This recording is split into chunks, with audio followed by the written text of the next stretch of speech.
I'm gonna begin now. Thank you everyone for joining the panel discussion. We got a very exciting panel today full of political leaders. They will discuss issues that's important for our youth today.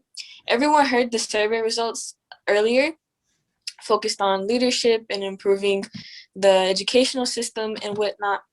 But I will introduce everyone in the panel right now. So first we got Mayor Craig McFarland. He is the mayor of the city of Casa Grande. We also got Supervisor Steve Miller of Pinal County, and then we got Gilberto Mendez, the board chair of the CGESD. So, well, my name's Steve Miller. I'm the county supervisor for District 3. I've resided here in Casa Grande for almost 50 years now. I have 3 children and 6 grandchildren that all live here in Casa Grande and in Pinal County. So, and my wife was born and raised here in Casa Grande. So I got some pretty deep roots to this community. As far as my interaction with children, I was always active in the T-ball and the Little League. I formed the first soccer league that was the Traveling Soccer League. And then I helped organize what is now the Boys and Girls Club soccer group, was actually underneath my umbrella originally. But I convinced the board of the Boys and Girls Club to take that over. I don't know. They're probably still cussing me over that one. But anyway, I think it was a really good idea. But that being said, I've always been as active as I could, like I said earlier, helping to nurture the youth in this community. And I'll share in this discussion, I hope to share some of the experiences that I've had and how I think they've benefited not only myself, because it's rewarding to me to help people, but how the youth has accepted that and have used it in their lives going forward. I'll leave it at that for now.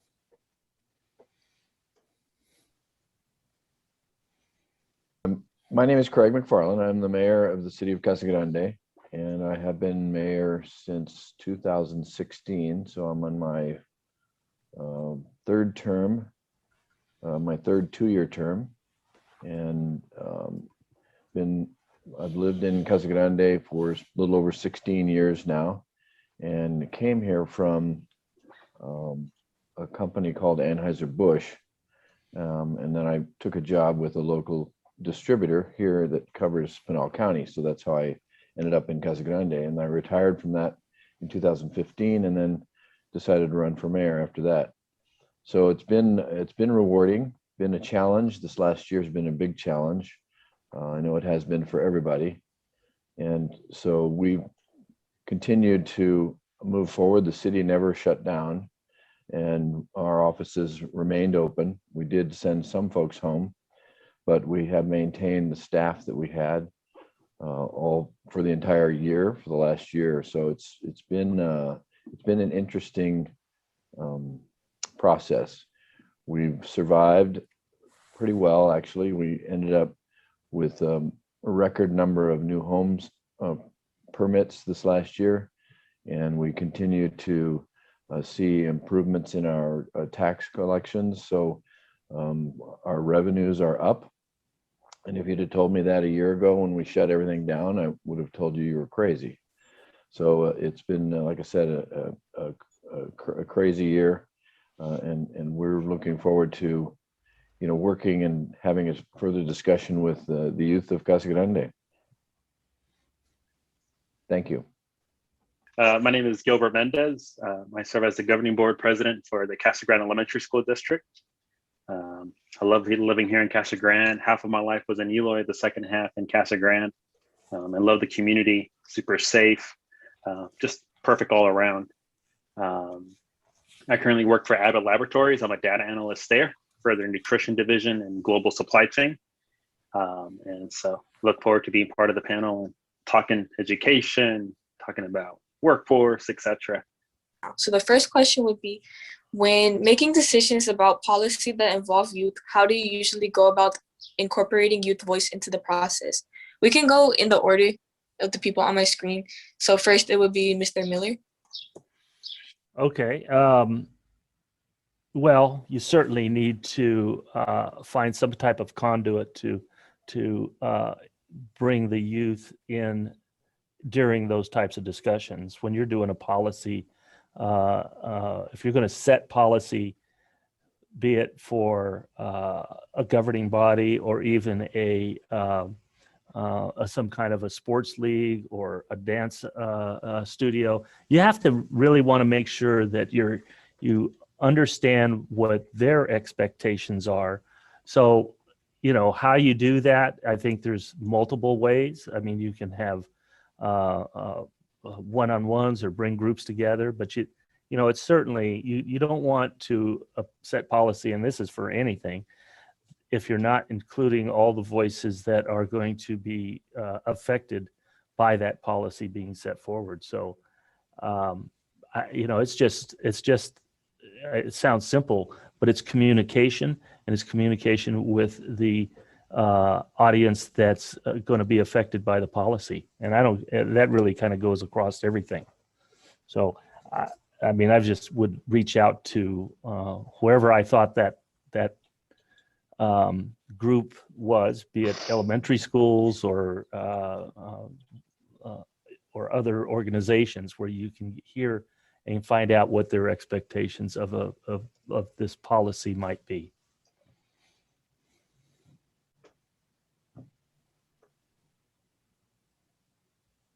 Is that adequate for an answer? Next would be Mayor McFarland. So first is like on my screen is Mr. Miller, then Mr. McFarland, then Mr. Mendez. Okay. Well, when we sit down and make some policy decisions, we typically get the feedback and input from our community. So if it's the adult community, if it's the youth, the city has a Casa Grande Youth Commission that's made up of high school students. And so they meet regularly during the school year. They meet on the second Saturday of every month, for the most part, second Saturday of every month, and at 8 o'clock in the city council.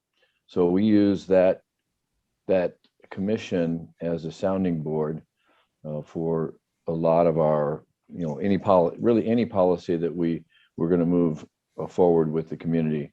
And we also use our elementary school district superintendents and people that we know at the schools, Casa Grande Elementary School, and even the charter schools. So I'm in constant contact with all of them.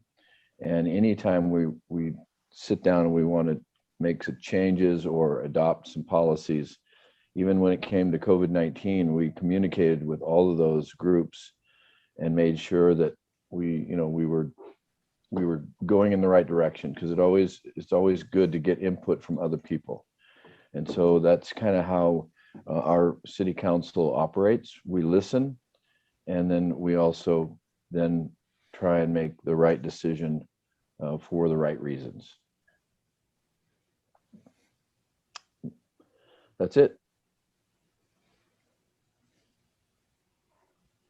And so this is Gilbert Mendez. I just want to go back to Mr. Miller's point about reaching out to all parties that are affected, or somewhere along those lines. I think it's critical to talk to all the key stakeholders whenever we're making some sort of policy or initiative or program that will be affecting our youth. As Mr. McFarland, the mayor, just mentioned earlier, reaching out to the school district and talking to our superintendent. Being part of the school district here for Casa Grande Elementary School District, I think I'm able to cheat here a little bit, because we have a lot of those youth in our institution, right, our government organization, the school district. So I give a big credit to Dr. Gonzalez, our superintendent. She leverages her staff, her director of leadership development, learning department, our public affairs as well, reaches out to youth within our school district, surveys, interviews, et cetera, to collect that information to help inform us on how we should be leading our organization, our school district, and at the end of the day, the community as a whole. One thing I want to mention is also awesome working with the city. Having good partners as well makes it easier when making transitions, making policy changes that involve the youth, especially during such a crazy time like COVID, right? A global pandemic that changed the way that we live. So for the youth, I would encourage you guys to reach out. Your policymakers at the end of the day are public leaders. They are public servants. And we're here to serve you. Even if you're 17 years old, you have a voice as well. Feel free. I encourage you guys to reach out, definitely. And that's all I have on my end. Someone asked the question in the Q&A thing, so I'm going to go ahead and read that out loud. The question was, how does the Youth Commission represent the diversity of our community? Well, there's a application process that happens every year, and the decisions are usually made. In fact, they were just made last week in terms of who is on that commission. It's a various students from each of the high schools and also any of the charter schools like Mission Heights that would like to be on the commission. And so the commission itself reviews the applications and then basically votes on who is going to be the next class or the next commission. So each new school year, the new commission takes over. Some of them may have been juniors the year before, so they transition as seniors and they stay on the commission. And then the juniors, so I think they go down to sophomore, then get brought onto the commission. It's a pretty big group, and it is very diverse because it represents the schools that they pull the applications from. I hope that answered that question. It's also open, any student, these meetings are open meetings, so any student can come to the meetings every Saturday at 8, not every Saturday, but every second Saturday at 8 o'clock. Now the commission is not meeting right now, but again, beginning next school year, they will meet again on the second Saturday, and it's open to the public. So any student who wants to speak or be heard can go to those meetings. So I'd encourage anybody who's interested. It's a great way to hear get your voice heard, even with your peers. And then there are also some adults that are there because we have one of our city council members is an advisor, Matt Herman. He's actually the advisor to the Youth Commission. May I just add a little something on that? So, and we implemented that back when I was on the city council. I was on the city council for almost 11 years. And I think that is, after we started that, it was amazing how many other cities and towns started following us to do that program. Very successful. And it kind of leads into, and the mayor just alluded to it, if you want to understand how the process works, get involved in something like this. Yep. Other organizations as well, but I'll speak on that. But this is really kind of a neat deal for those political nerds like me. So I would have joined it had they had this type of a program when I was in school. So anyway, I just wanted to share those thoughts. Yeah, no, thanks, Steve.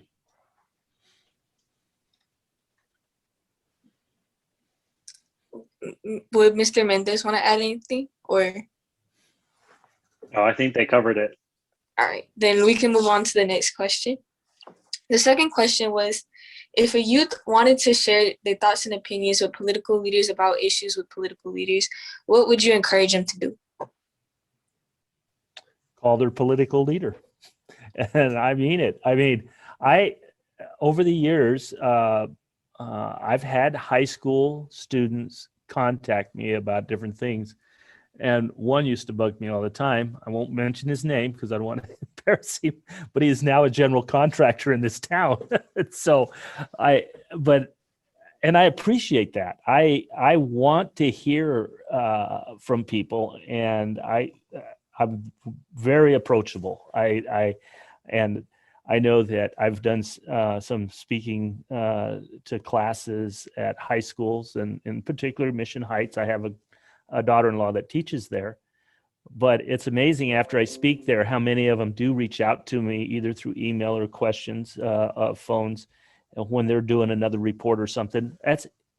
That's how you're going to learn, and that's if you are you want to understand the process better. I don't know what you don't know, and you might not know what you don't know, but call me, get a hold of me. I always encourage the interaction. Just a quick story, and I don't know if anybody in this arena would even know who I'm talking about. There was a politician in Phoenix by the name of Paul Fannin. He was a state representative, and then he became a U.S. representative. Anyway, I was at the state fair, and I spotted him from a long ways off, and I went over and I shook his head and I asked him a question. Now, I don't know why at 10 years old I did that, but I did. So anyway, don't be afraid of the politician.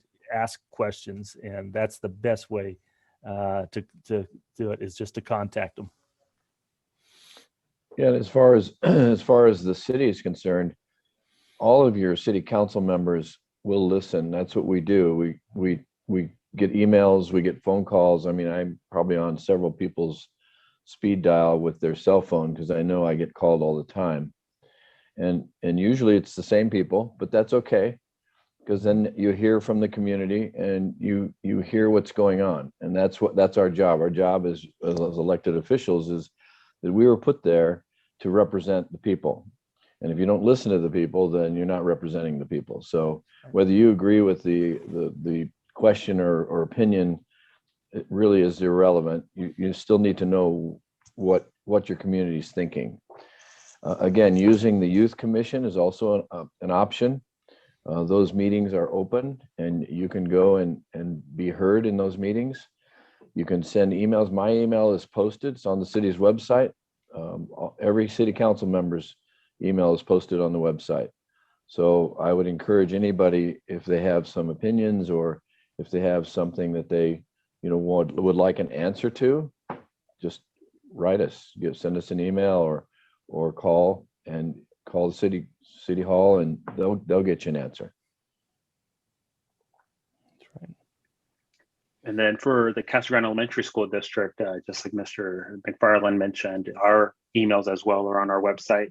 You can also contact the school district and request them if you'd like there. Or if you want to just send a message to all the board members, you can also do it via calling the school district. Another way would be also social media. Our school district has a page on Facebook. You can also just message us privately there with a concern, a question, maybe just a comment. I always encourage you guys to also look at agendas for the city, for the county, for the school district. And if you see something that you're passionate about, feel free to attend that meeting. You have the right to make a public comment. And if you'd like, you can also ask your public leaders, hey, how do you stand on this issue before the meeting, and get some feedback, share your opinion. At the end of the day, we're public servants and we're here to serve you. So feel free to reach out, definitely. Yeah, and to Mr. Miller's point, don't be afraid to contact anyone, whether it's a federal official or whether it's a state legislator or whether it's an elected mayor or supervisor or school board member. They're all elected officials, and they all have the responsibility to listen to their constituents. Well said, Mayor. Thank you. Thank you guys for answering the second question. We can move on to the last question now. The last question was, what advice might you offer if youth was interested in getting more involved in identifying and solving community problems that are important to them? Well, I'll tell you where I learned to get involved was getting involved. I always joined organizations in high school, and I think one that was the most fun and did do community projects was Key Club at Tempe High, and we would. They had a big deal where they would sell Christmas trees, so we'd unload the carloads, and then we'd work down at the Christmas tree lots. We've worked for organizations that would do food boxes. I've worked, I think volunteering is one of those things that doesn't sound like much, but it is very rewarding at the end of the day.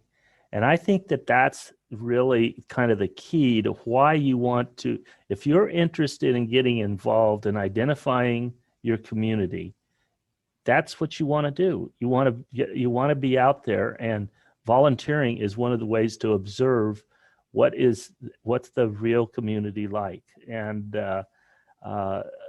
so I was in a couple of different organizations that would volunteer, and I've encouraged my children to do that, and they have. And I think that that's how you really learn about your community more than ever. And it will also teach you leadership skills as you participate in those types of organizations.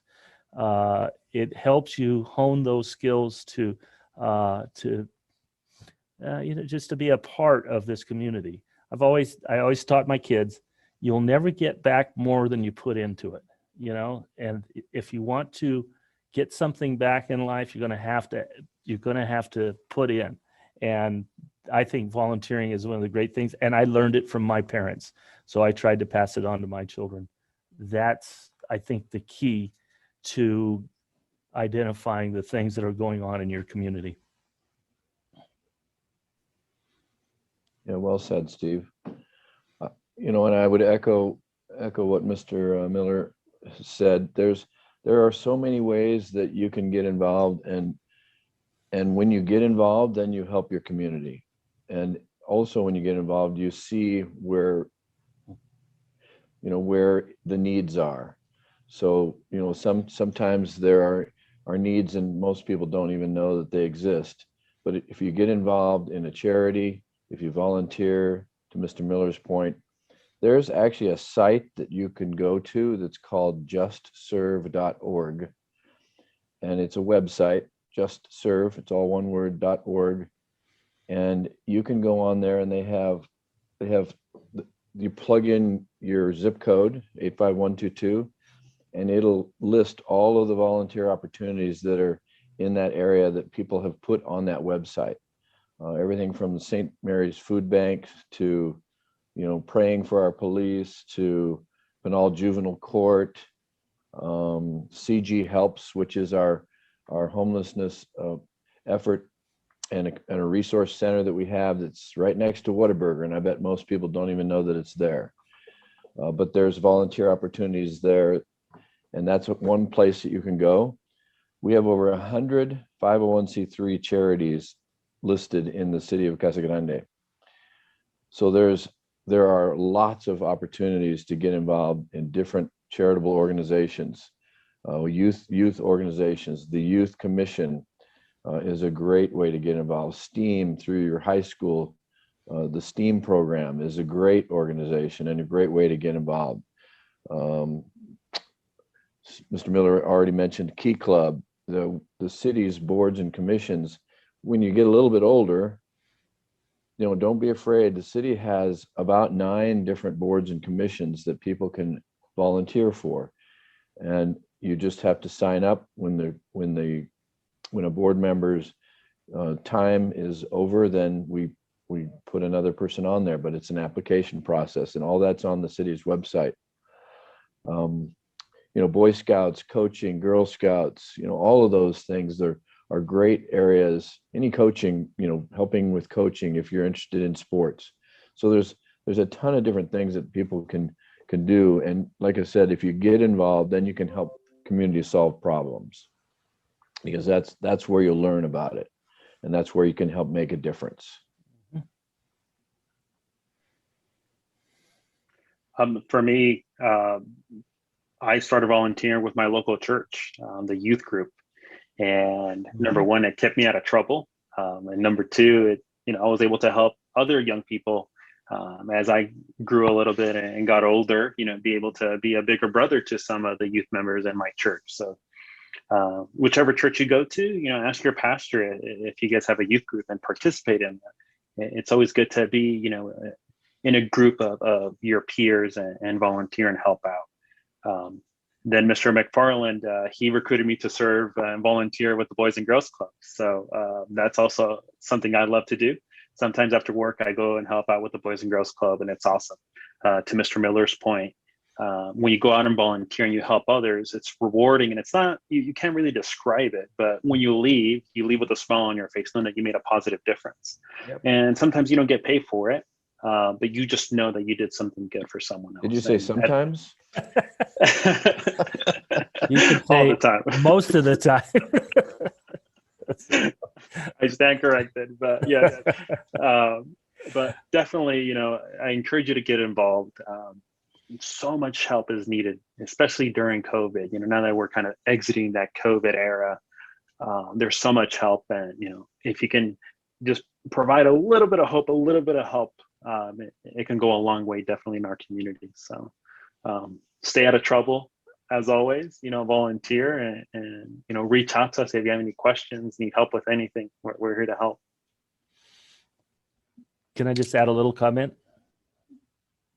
So, I mean, and that's great, Gilbert, but talking about the sports and coaching, I get so frustrated if you go out to the Little League field or the soccer field and some parents yelling at some guy that's volunteering his time to coach your kid. I'm like, stop. That's not worth it. And I put together this little soccer team one time, and I said, look, I want to let you know, none of you are going to be the next Pele. So just don't worry about that. What I want you to learn to do is to love the sport. And I want you to be coaches and referees and board members of a soccer league someday when you grow up. And I think that whole team, I think all of them actually ended up coaching some little soccer team at some place. And it paid dividends because they enjoyed what they did with me, and they passed that on to the next generation. I mean, and I really said, that's why I'm coaching the soccer team, is to try and build another layer of volunteers in the future. And it worked. So anyway, I wanted to share that because I'm very proud of those boys. Thank you for sharing that. We got another question for you guys in the Q&A, so I can pull that up right now. It's, what do you believe is the largest issue impacting education today?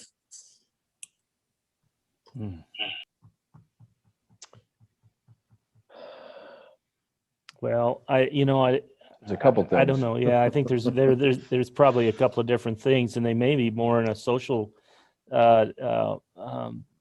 problems than if I can share. My daughter, I have a daughter that's a teacher, and I also have a daughter-in-law that's a teacher. And I think Bob might have mentioned it, or somebody did earlier, about the parents not participating in the school. And I know Amy's biggest frustration, and she deals with she deals with special ed, but she doesn't see the home environment and is that the school's fault? You know, I don't think that's the school's fault. I think that's more of a big social issue as a society.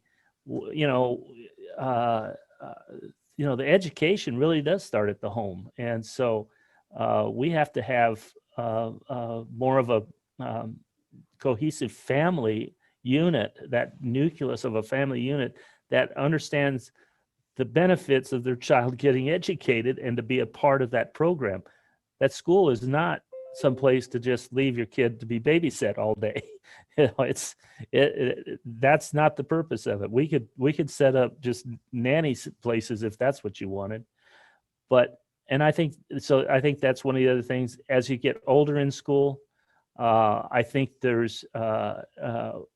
with technology, I mean, let's face it, you can pick up this little phone and answer just about any question you want. So maybe we have to think of, as these children get older, looking at the vocational side of things, looking at what really is going to be your passion. We should focus as they get into the adolescent age is what makes you happy, what makes you feel good to move forward with your education, because there's nothing wrong. I'll tell you what, I said this many years ago, and I think I'm right now. A plumber can make more money than an attorney, because there ain't nobody that knows how to do plumbing anymore. I mean, it's really gotten down to that point. We ended up opening up a school to teach plumbers here in this town, which I thought was a fantastic idea. So we need to kind of really, as we transition through that adolescence and into a young adulthood, we might have to refocus or analyze how we approach that going forward. And that's just my thoughts. Yeah, and I would echo what Mr. Miller said. It's not one, there's no one thing. There's several things. It's everything from, offering more CTE, technical education training programs, to, changing the way we teach. I mean, in today's, technology base, everybody who's just starting school today, 70% of those jobs that are out there today won't be there by the time they get into the workforce. So how do we prepare the young people for that? How do we manage that? And how do we really, make them prepared? And that's if there is a single biggest challenge, that's going to be it, is how do we prepare the youth for the future? Because the future is changing, and it's changing fast. So that's the part that scares me the most is, you don't even know what the jobs are going to be, in 15 years, especially with technology changing everything so quickly. So that's that. I mean, if I kind of talked myself into that one, but that's I'll stop with that. So it's so unfair that I'm the last one, because Mr. Miller and Mr. McFarland literally shared my 2 points. I saw the question earlier and I'm like, oh, this is great. I can't wait to talk about it. But to Mr. Miller's point, thank you for sharing the perspective of a teacher, because definitely, academics isn't just in the classroom, right? There are so many factors that affect that student: social emotional learning, what happens outside of the classroom with their families, etc. So that is a huge, huge issue going on right now. And can a school district solve it? Probably not. I think it's just more of a social issue, as you mentioned, right? More maybe community leaders that have to get involved there, right? Not so much politicians or policymakers. To Mr. McFarland's point about how jobs will be very different. I think about that because I'm young, and I entered a workforce a couple of years ago, and I think, hey, what will the workforce look like 10 years from now? And I think what school districts need to really look at and evaluate is not so much teaching just to teach, just teaching math or teaching social studies, teaching you how to add 2 + 2.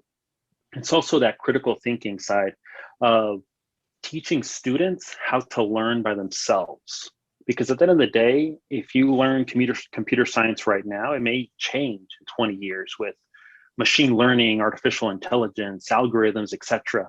But if we were able to instill in you that skill of learning in K-8 or K-12 or K up to when you get your bachelor's degree, then you'll be able to succeed in whatever work environment 10 years, 20 years, 30 years from now. And how are school districts going to do that? That's the big question. It may be something like universal design for learning. It may not just be a traditional textbook and worksheet. But I know that that's conversations that definitely we're having here in the Casa Grande Elementary School District, and I'm sure other school districts in Arizona as well. Well, Gilberto, you guys in the elementary school district now are opening up Greenway as a technology center, right? So that's a whole new change. It didn't exist a year ago.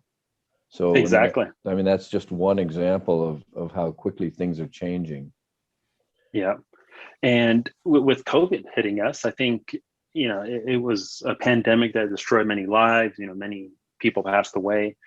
One benefit of COVID was the infusion of dollars, both federal, state level, to be able to allow us to purchase technology, laptops, tablets, etc., for our students. And now we're able to address that equity divide between our communities. Some communities never use a computer, others use it every day. Now all students have a computer, and we're able to teach them computer skills that some students in some communities or some groups may not have been exposed to in the past. So that's a positive from COVID. And hopefully as a district, we're able to leverage that technology and create a better, more equitable learning experience for all of our students. Well, the one thing COVID did also expose, though, is that some of our underserved youth are in need of better technology. I'm talking access to internet, high-speed internet, not just, the basic upload, download, because you can't do a Zoom meeting if you have just some of the basic, it just doesn't work. So that's exposed, really, I think, exposed us, and hopefully we will learn from it. I know that we have some federal money, and we plan to use some of that federal money to try and to improve that. I'm not saying that we'll accomplish everything we need to do, but it'll at least give us a good head start on it, and we'll get out there and try and get that broadband access to as many people as possible. It is one of our strategic goals for the city council, is to get free internet to anybody who needs it. So it is a goal of ours. It's one we continue to work on. It's not something we can fix overnight, but we are concentrating on it. We just had our strategic planning meeting on Tuesday, and it is also one of the bullet points that we put into our strategic plan, particularly for out in the rural areas. It's because when you look at the county, basically the Copper Corridor, or what is the whole eastern side of this county, has very limited access to internet, and so we see that as a need, tremendous need there. To the learning, the ability to use tablets and have the internet and to teach from those tablets, I really I'm happy that we're able to do all of that. I don't want to lose sight, though, of the interaction with other people. I think one of the issues that we've run into, which may cause some of the strife in our society, is we've not learned how to interact with each other.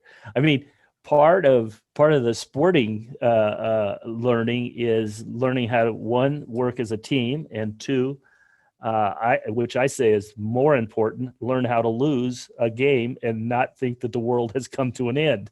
We have to teach. Those are some of the things that we have to learn to deal with going forward. So, I mean, I think that those are also as important. Some of that you can't teach on a computer. You have to be able to interact with folks on a real regular basis.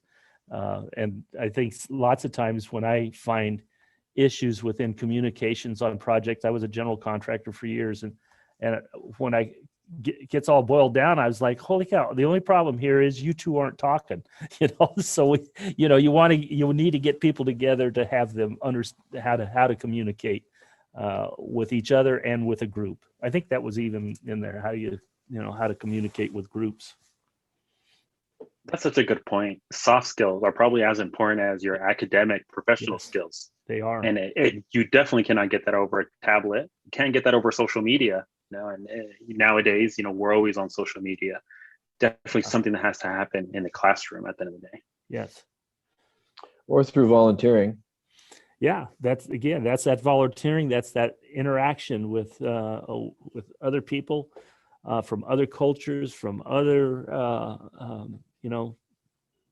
lifestyles, and it's great. It's all great. Yeah. Socioeconomics, yes. I think Congressman O'Halloran was able to join us. I see his screen on the. Hi, this is Charlie with Congressman O'Halloran's office. I'm not sure if he has been able to jump on yet. I know we're having some tech issues on our end, but he is trying. So hopefully he should start super shortly. Okay, that's completely fine. But someone in the chat said to the three panelists, love that idea. So many children think it is the end of the world if they lose. That's from Tracy. That is not the end of the world, and that is probably the thing that we have to teach more than anything. I posted something on Facebook the other day that came from Phil Mickelson, and he's lost things in his life, you know, sporting events, but he uses that as a fuel to better himself going forward, and that's how people should approach it. And there's Representative There he O'Halloran. is. Good afternoon, doing? Tom. Hi, Tom. How's it going, Mayor? Good, good. How are you doing? Pretty good now that I'm in. So, Mr. O'Halloran, we just went over the 3 questions that we sent out to everyone. So, if you would like to give your answers, you completely free to. Okay, what's the first question?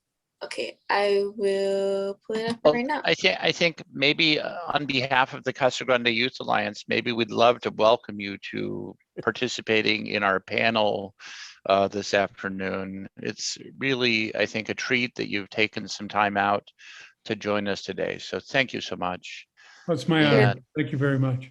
And also, I think we provided everybody else before the questions. We provided everybody else with an opportunity to just kind of say hi and introduce themselves. And we thought we'd also extend that opportunity to you as well.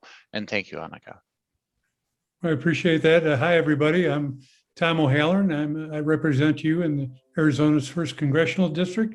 It's an honor to do that. And I appreciate the work to be able to work with people, for people, and to start to understand the many policy issues that Arizona's 1st Congressional District, the cities, the towns, the counties, the state, and others in the federal government address during the course of what I do during any day that's out there. Hey, Tom, explain how big District 1 is. Well, if anybody knows the size of Illinois, it's larger than the state of Illinois. So it's 58,000 square miles. And it's, if you put 2 South Koreas together, it's still larger than those 2 South Koreas.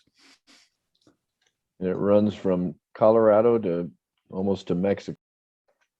It's a big one. It used to be the largest in the United States. Is it still the largest district? No, it's not. Both Texas and Nevada have bigger ones. Okay. This one is the largest district held by a Democrat, rural district. Mr. O'Halloran, I can go ahead and ask you the first question now. So the first question would be, when making decisions about policy that involve youth, how do you usually go about incorporating youth voice into the process? Well, the first issue is I consider how they involve my constituents, not me. So the question was you. So I take in and reach out to people throughout the entire process. I don't represent just one segment of Congressional District 1.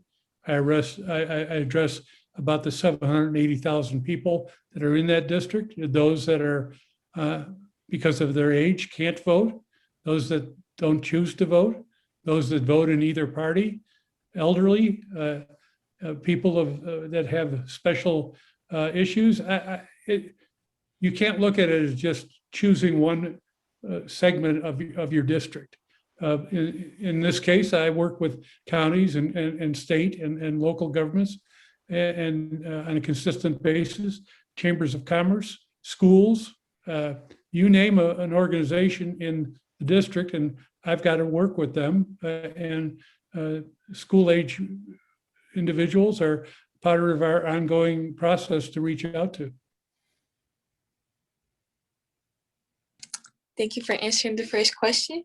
The second question was, if a youth wanted to share their thoughts and opinions with political leaders about issues with political leaders, what would you encourage them to do? Call me up. My number is 928-300-2482. That's my personal cell number. I'd be glad to talk to anybody. You know, you can always call my office and set up a schedule. Be glad to talk to you on the phone. Right now, we can't see people in person in Washington, D.C. I hope that changes very soon. It's kind of strange not being around people on a continual basis. But on the other hand, you know, I'm out in the district a lot, and we'd love to schedule a meeting with any group of youth, that's for sure, and individuals also, as we have office hours in the district, and they'll be posted. Our offices are starting to open up now. That's great. So the last question for you would be, what advice might you offer if youth was interested in getting more involved in identifying and solving community problems that are important to them? I'd say, first of all, consider that you're going to hear a number of different views, not just your views. Please listen to all of them. Don't start to make decisions too early. Get the information that you need in which to make a decision. I've been around for a lot in life, and I look at, my main thing is not to make enemies. You can't work with people once or it's much harder to work with people once you've made an enemy. Created a dialogue. Don't take somebody's opinion and try to throw that opinion away. Listen and work with people. And it's not that you're always going to agree, but if nobody's willing to work together, then we're not going to find the answers that we need, whether we're talking about an issue pertinent to your high school or grammar school or to your family. I've been married 51 years. I can guarantee you one of my biggest jobs is to reach out and listen to my wife, and we discuss how to come to an agreement on an issue, or any one of my children. I have 4 adult children and 4 grandchildren, and I listen to all of them. Nobody has a monopoly on good advice or knowledge or making sure that their opinions are known. But I would make sure that if you're a young person in society today, that you do make your opinions be known to those people that represent you. That's why we're there. Doesn't mean we're going to agree either, but it does mean that we're willing to listen to one another and find common ground. And that's really important. And that's part of the basics of leadership. A leader just doesn't look at people and say, you do as I say. It's how do we come together and work together? That's whether you're in the military, government, industry, you name it. It's a common goal. It's not just one person's goal. So I hope that helped you out. Thank you so much to all 4 of you, Mr. McFarland, Mr. Miller, Mr. O'Halloran, and Mr. Mendez, for participating in the panel today. So, you were about to say something? Mr. McFarland? Oh, no, okay. It was unmuted. So, yeah, thank you guys so much. For leading this discussion. It was, I think it was a good discussion, and we appreciate your being the moderator. Of course, thank you. I appreciate all 4 of you for coming today. I wonder, Bob. There's Bob. Thanks. I was responding to a text that said, we can't see the speakers. And now we can. So anyway, I just wanted to talk a little bit about a survey that we did of participants, and a couple of the trends that we identified in the responses to the survey. And I think that I'd just like to mention the trends and maybe get your responses or reactions to what bubbled up in our little survey.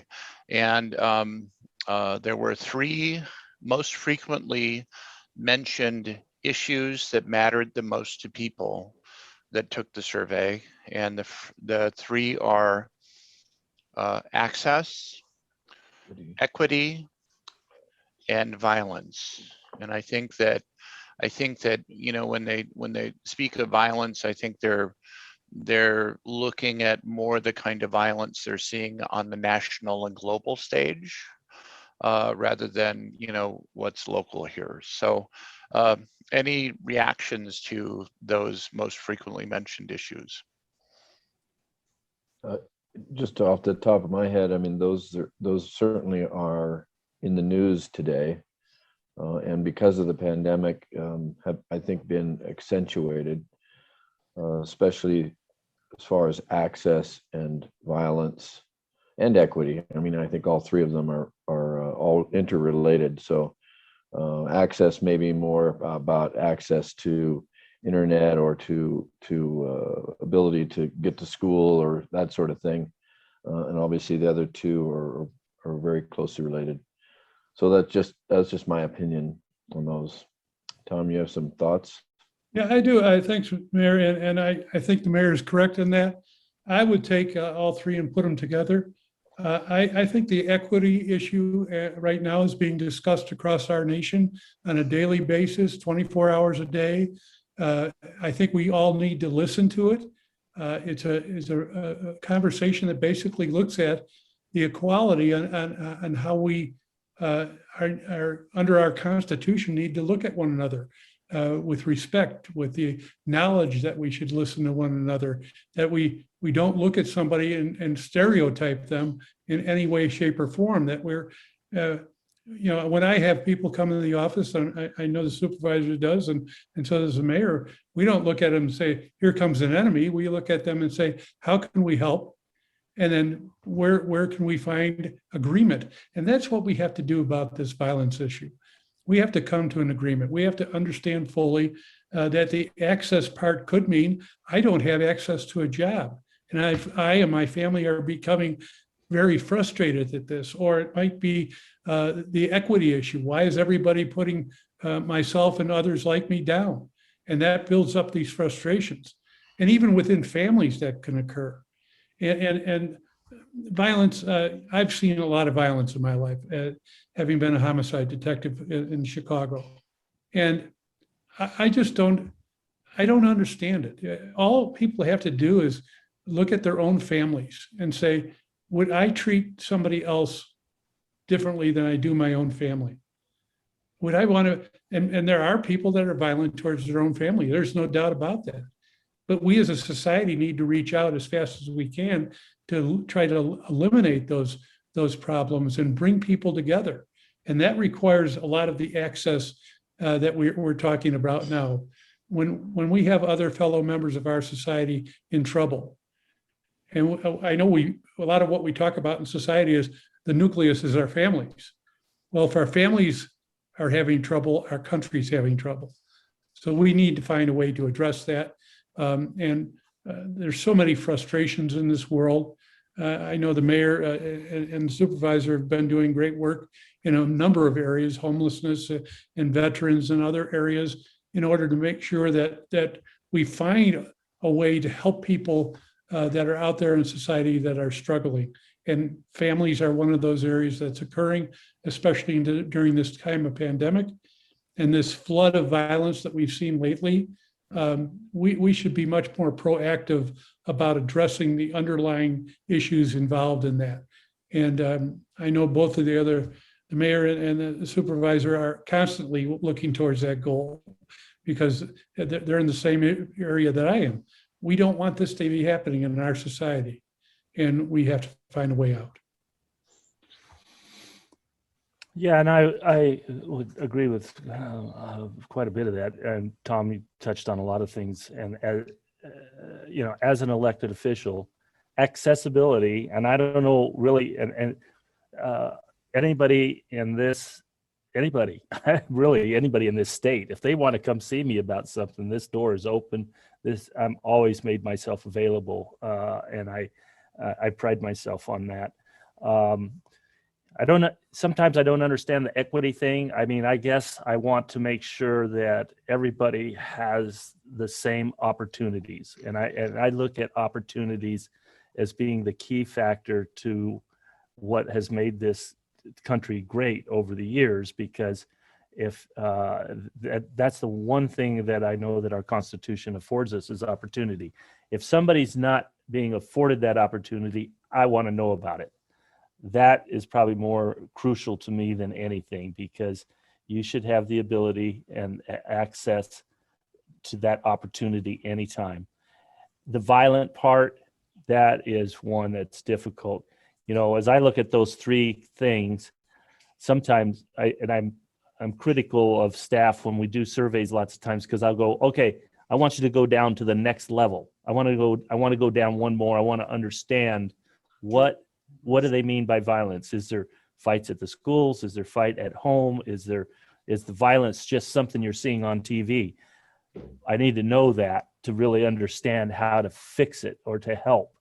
So, but I agree with Tom in that, I think it's the nucleus of the family that has to be there to help nurture our youth through the bad times.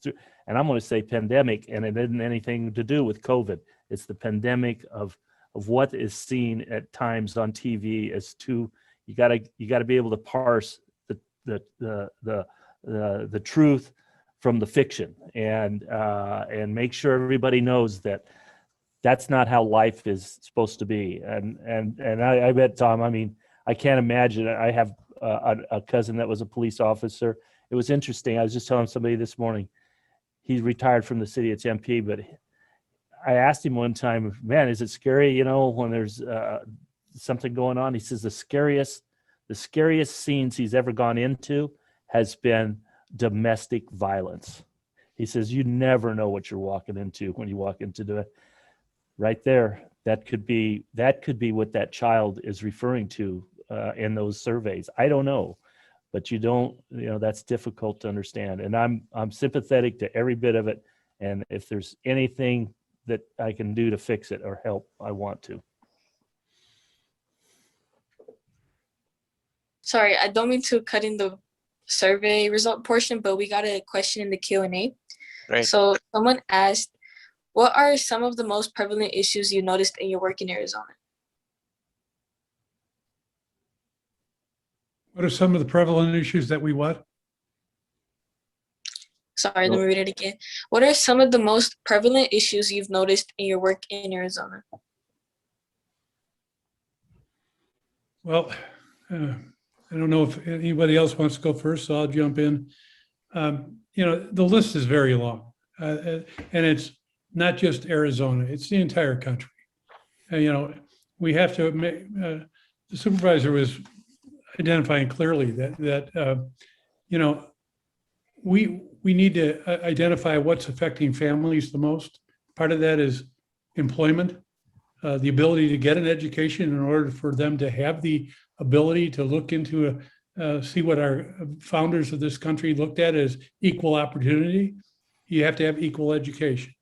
You have to have the ability to make sure you have either, if you have homeless people, you have to help them in their guidance to correct the problem. And it's not that a problem necessarily that they just want to be homeless, but that's an issue that we see on a constant basis. And there's way too much of it in our country. I drove the other day past the Department of Interior, and out in front is a couple of parks in Washington, D.C. And the perimeter of both of those parks were filled with tents of homeless people. And I walk every day to work, and I go through this viaduct that's underneath a highway, and it's filled with people that are living in tents, right in the heart of our nation's capital. That's a problem all over our country.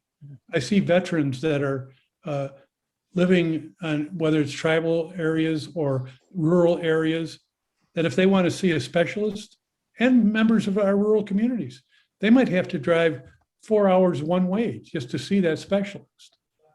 These are the type of problems that just create this process within our society of pressure and pressure and pressure.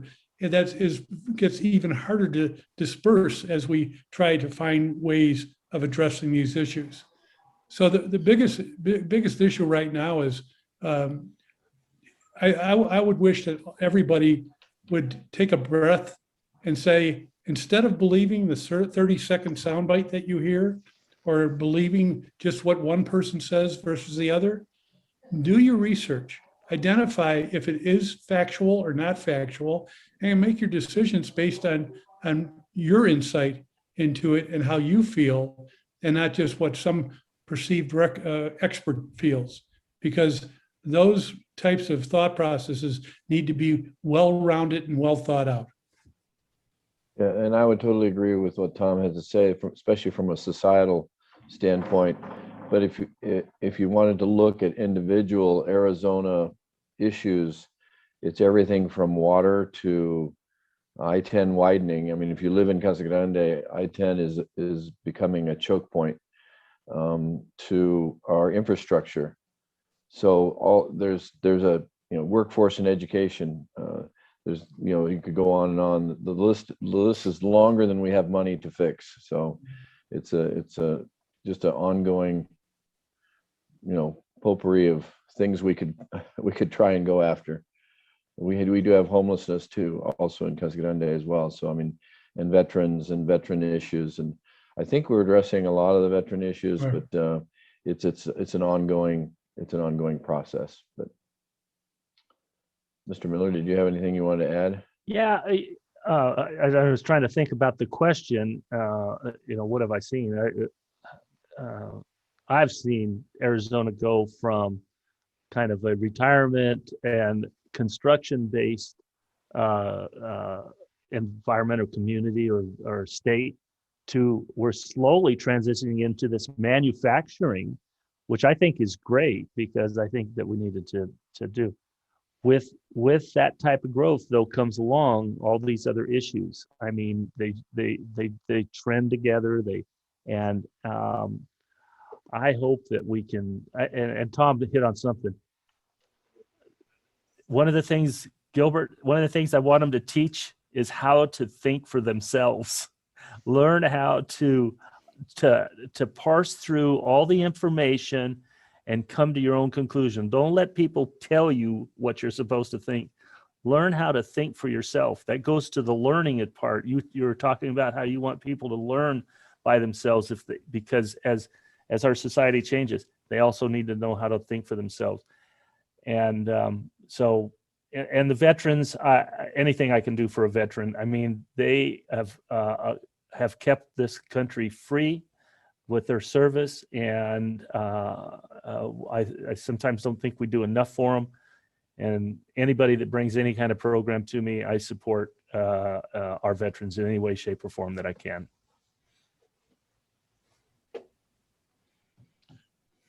So maybe we have a couple more thoughts to share from the survey that we did, and I think I kind of want to paraphrase it this way a little bit. And I think that kind of as we seem to be coming out of the pandemic, it sure feels like as a nation and as people, we're perhaps a bit more disconnected than we've been in a long time.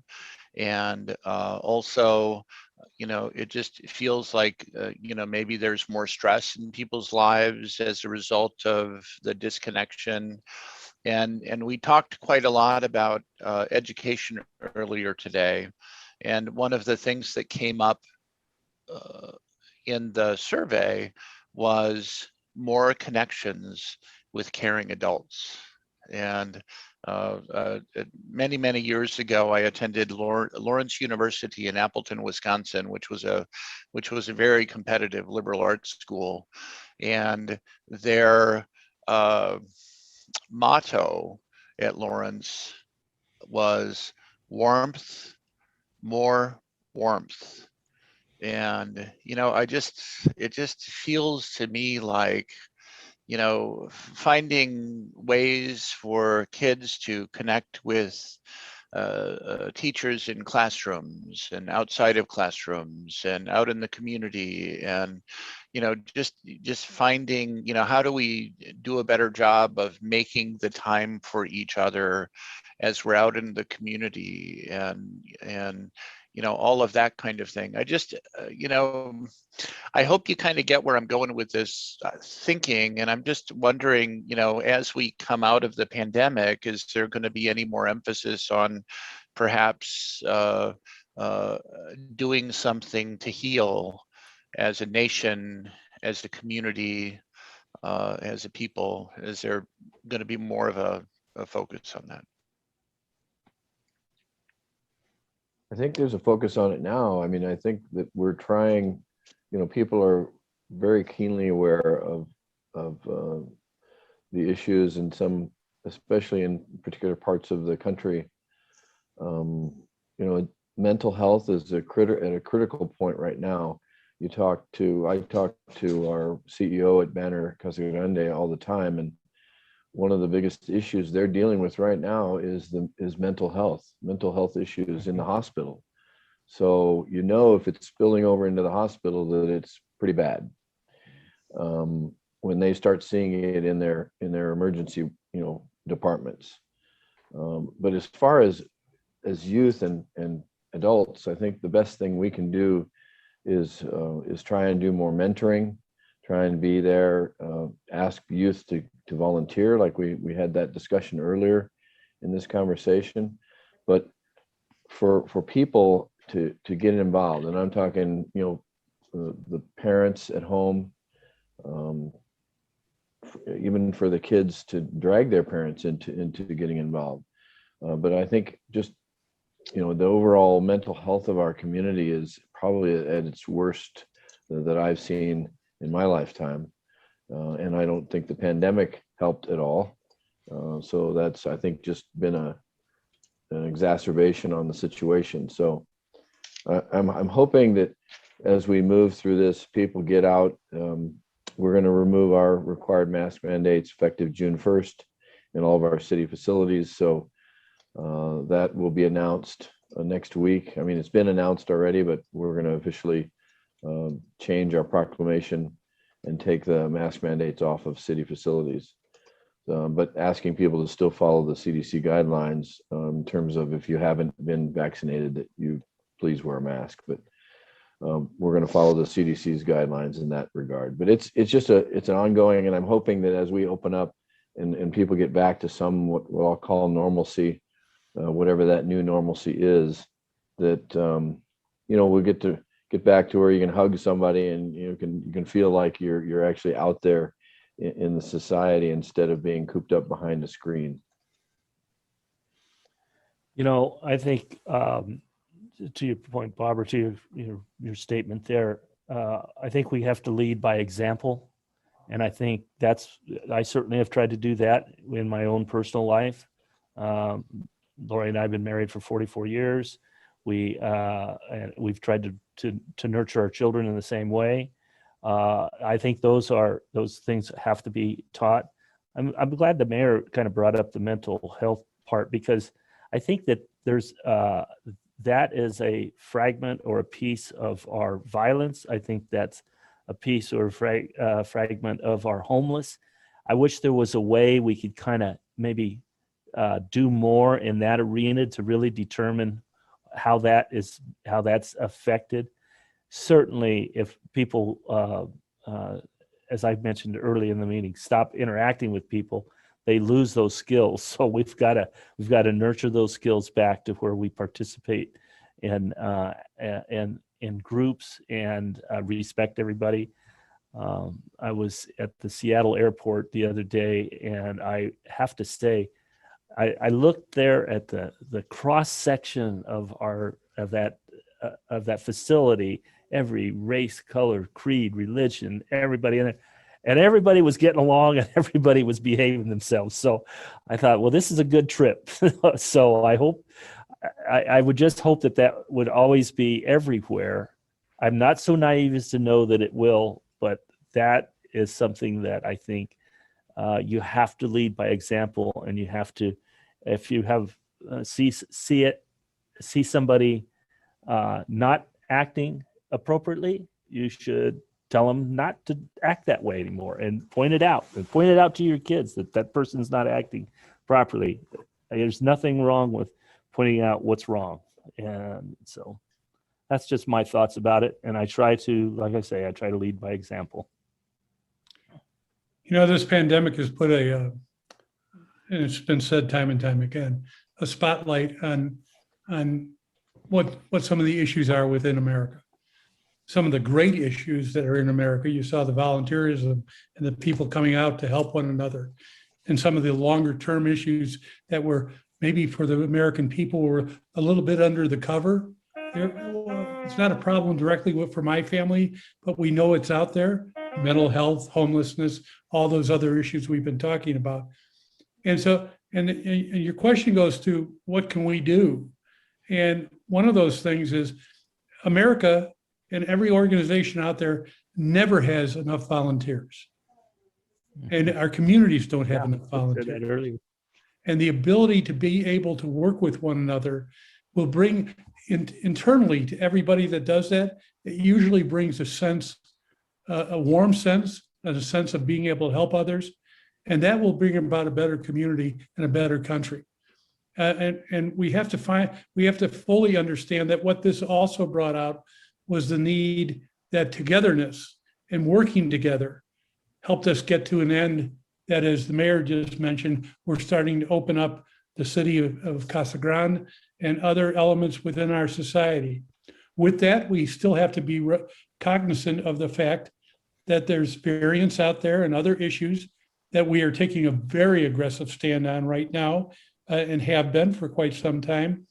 But when we started out in 2020 in March and February, March, when the pandemic was first getting going, we started out with the thought of what do we want to look like at the other side of this? And the thought was the way we get out of this is to make sure we invest in the American people, make sure we understand the issues, and make sure that when we do come out, we are going to be economically and in many respects with the pandemic and otherwise a leader in the world still. And a country that still has the thoughts of their people first and foremost. And that's what we've come out. You take a look at any European country, any other country in the world, and they haven't come out of this as strong as America has. And we are going to get even stronger. Make sure you're part of that. And part of that is being with your community and working with your friends and neighbors on volunteer projects on a consistent basis. There is always something to do to help your neighborhood and your friends and your fellow Americans. Always. There's never a shortage. And you are going to get so much benefit out of it long-term for yourself and looking back in your life and saying, I helped. I was part of that, solving that problem. And it'll help you grow as an individual. So those are elements that this pandemic has shown another side to America that a lot of the world hasn't seen. Sure, it's caused some problems, but the larger context is that this society is going to be a stronger society as we move forward into the future. Mhm. Outstanding. Thanks so much, gentlemen. We sure appreciate your time this afternoon. Just to your point, Representative O'Halloran, I'd like to give a big shout out to Annika, our MC today. We just announced yesterday that through her service through the Casa Grande Youth Alliance, she is the recipient of the Presidential Volunteer Service Award. Well, congratulations. Over the course of the past year. Excellent. And we've had a couple of others as well. And that's kind of one of the new directions that we're heading with our Youth Alliance in Casa Grande. So very well said. And we read you loud and clear. So thanks so much. Any closing thoughts, folks? Well, we've talked a lot. And I just, again, I just think it's, please get involved in government. If you care about your country and your community and everything, government's a good way to go. It's a rewarding career, and you really will enjoy working with other people in this society. So thank you once again for inviting me. I'll echo that same sentiment. I love this job. I enjoy it tremendously. And Tom didn't have the advantage to kind of hear the three of us were pushing that volunteerism earlier in the panel discussion. Oh. So it's a common theme for elected officials pushing the volunteer thing. I thought it was great. So it makes me feel good that we're all on the same page. 4 of us can agree the same thing. How about Yeah, that? that's it. Well, on that note, I think we're done. All right. Thank you very much. Thank Appreciate it. Yes, you. thanks, Thank you, everybody. everyone. Mayor, Appreciate you all. Thank you. Take care.